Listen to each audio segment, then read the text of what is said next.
Now money for travelling. Travelling करने के लिए पैसे हम किस तरीके से खर्च करते हैं या देते हैं। Every country has a particular type of money that is use to buy things only in that country. हर एक कंट्री का अपना एक पर्टिकुलर अलग तरीके का मनी होता है जिससे वो उस कंट्री में यूज़ करके चीज़ें खरीदते हैं। It is called the currency of that country. उसे उस कंट्री का करेंसी कहा जाता है, मुद्रा कहा जाता है। करेंसी को हिंदी में मुद्रा कहते हैं। Different countries have different currencies. अलग अलग देशों की अलग अलग करेंसी, अलग अलग तरीके के पैसे होते हैं। The currency of India is the Indian rupee. हमारे देश में जो करेंसी चलती है वो किसी दूसरे देश में नहीं चलती, इसलिए अलग अलग देश की अलग अलग करेंसी होती है। हमारे इंडिया में कौन सी करेंसी चलती है? इंडियन रुपीस बोलते हैं हमारे देश की करेंसी को। Money made of metals are called coins and the money made of paper are called notes. जो पैसा मेटल से बना होता है उसको कॉइन्स बोला जाता है, और जो पैसा पेपर से बना होता है उसको नोट्स बोला जाता है, note. The smallest unit for money in our country is paisa. सबसे छोटी यूनिट मनी की किसे बोला गया है? हमारी कंट्री में पैसे को बोला गया है। पैसा सबसे छोटी यूनिट है। 100 पैसे मेक्स अ रुपी। 100 पैसे मिलकर क्या बनाते हैं? एक रुपी बनाते हैं। 100 पैसे एक रुपी बनाते हैं। There were coins of smaller values in earlier times.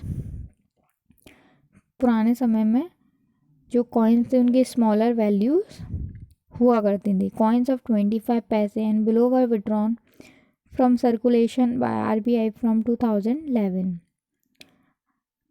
Coins जो कि 25 पैसे पहले पुराने ज़माने में चलते थे, अब नहीं चलते हैं, अब रुपी चलते हैं। तो जो पैसे पुराने ज़माने में चलते थे वो अब सर्कुलेशन में नहीं है। मीन्स आरबीआई जो रिज़र्व बैंक ऑफ इंडिया है उसने सारे पैसों को हटा दिया है, प्रचलन से हटा दिया है। मीन्स पहले चलते थे अब नहीं चलते। 2011 से पहले चलते थे, 2011 के बाद पैसे चलना बंद हो गए। These coins were use by our grand parents और पेरेंट्स। लेकिन हमारे ग्रैंड पेरेंट्स और पेरेंट्स के द्वारा इन पैसों का यूज़ किया जाता था। Now there is coin for ₹10 also in use. लेकिन अभी जो कॉइन्स चलते हैं वो सिर्फ 10 रुपये के चलते हैं। 10 रुपये के कॉइन हैं जिनका यूज़ किया जाता है। Now page number 115। ओके, सो सभी को कॉइन दिख रहे होंगे। 1 रुपीज़ का कॉइन दिया हुआ है, 2 रुपीज़ का, 5 रुपीज़ का एंड 10 रुपीज़ का। All these coins that we use are produced in a place called a mint which is owned by the government of India। ये सारे सिक्के कहाँ बनते हैं? मिंट में। मिंट को हिंदी में टकसाल कहते हैं। मिंट एक ऐसी प्लेस होती है जहाँ पर सिक्कों को प्रोड्यूस किया जाता है, बनाया जाता है। ये किन के द्वारा बनाए जाते हैं? गवर्नमेंट ऑफ इंडिया के द्वारा बनाए जाते हैं। जितने भी मिंट होते हैं ये हमारी गवर्नमेंट चलाती है। There are mints at Nashik, Maharashtra, Kolkata, Hyderabad and Noida. तो ये मिंट कहाँ कहाँ पर बने हुए हैं? जैसे नासिक में एक मिंट बना है, कोलकाता में, हैदराबाद में एंड नोएडा। ये 4 जगह हमें मिंट बने हुए हैं जहाँ से सिक्कों का प्रोडक्शन होता है, सिक्के बनते हैं इन जगहों पर। करेंसी नोट पढ़ लेते हैं हम। नोट्स क्या होते हैं? जो पेपर मनी होता है वो नोट्स होते हैं। India has currency notes of 5 rupees, 10 rupees, 20 rupees, 50 rupees, 100 rupees, 200 rupees, 500 rupees and 2000 rupees. India के पास कौन कौन सी कंट्री है? इंडिया में कौन कौन सी करेंसी के नोट्स हैं?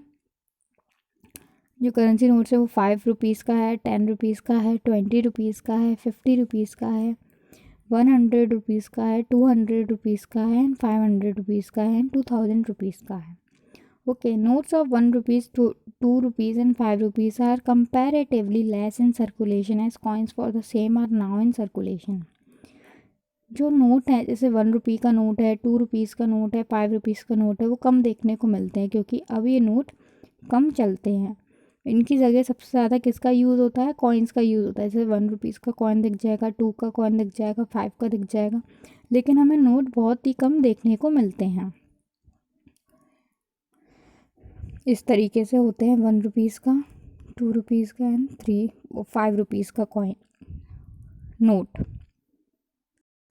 इस तरीके से 1, 2 एंड 5 रुपीज़ के जो नोट्स हैं वो दिखते हैं। अब ये नोट्स हमें कम देखने को मिलते हैं, हमें ज़्यादातर कॉइन्स ही देखने को मिलते हैं। Now we have new notes of 50 rupees, 200 rupees, 500 rupees and 2000 rupees. पहले इस तरीके से जो नोट्स है 10, 20, 50 एंड 100 के चलते हैं, अभी भी चलते हैं इस तरीके के नोट्स, लेकिन इनकी जगह न्यू नोट्स भी आ गए हैं। एंड 200 का जो नोट है वो पहले जो चलता था वो अब नहीं चलता है, उसकी जगह हमें न्यू नोट देखने को मिलता है। 100 rupees notes are not in circulation. 100 rupees के जो नोट्स है वो 1000 रुपीज़ का जो नोट है वो अभी सर्कुलेशन में नहीं है, अभी चलन में नहीं है, अभी नहीं चल रहा है, बंद हो चुका है 1000 रुपीज़ का note. All currency notes are printed on both the sides. जितने भी करेंसी नोट्स होते हैं वो दोनों तरफ प्रिंट किए जाते हैं, मीन्स दोनों तरफ उनके प्रिंट होता है। On both sides our national emblem is printed in the left hand. दोनों तरफ, ऑन वन साइड एक तरफ नेशनल एम्बलम जो है, जिसमें हमारे कौन सा है नेशनल एम्बलम, ये इस तरीके से जो 4 लायंस हैं वो बने हुए हैं, प्रिंटेड है। कहाँ पर होता है, लेफ्ट हैंड पर होता है, corner at the bottom, corner पे बॉटम में सबसे नीचे की तरफ। On the right hand side is a picture of Mahatma Gandhi, और राइट साइड पर क्या होता है, महात्मा गांधी की पिक्चर होती है। Every note has a code number on the space of Gandhi ji's picture. हर एक नोट पर एक कोड नंबर होता है गांधी जी के पिक्चर के ऊपर। इस तरीके से पुराने नोट्स में भी हम देख सकते हैं, इस तरीके से कोड नंबर होता है along with the emblem symbol eight the bottom. और एम्बलम सिंबल जहाँ पर है वहाँ पर भी कोड नंबर होता है सेम। इस तरीके से हमें देखने को मिल जाता है। All notes are signed by the governor of the Reserve Bank of India. सारे नोट पर साइन किसका होता है, गवर्नर होता है रिजर्व बैंक ऑफ इंडिया का, उसका सिग्नेचर होता है सारे नोट्स पर। वो हमें इस जगह देखने को मिलता है। The value of the note is written in 15 Indian languages on the other side. और जो वैल्यू होती है नोट की, मीन्स 15 लैंग्वेजेस में 1 रुपीज़ का अगर नोट है तो 1 रुपीज़ 15 लैंग्वेजेस में लिखा होगा। इस तरीके से अगर हम नोट को उल्टा कर देखते हैं पकड़ कर, तो इस तरीके से 15 इंडियन लैंग्वेजेस में उस नोट की वैल्यू लिखी होती है। Now turn the page and open page number 116।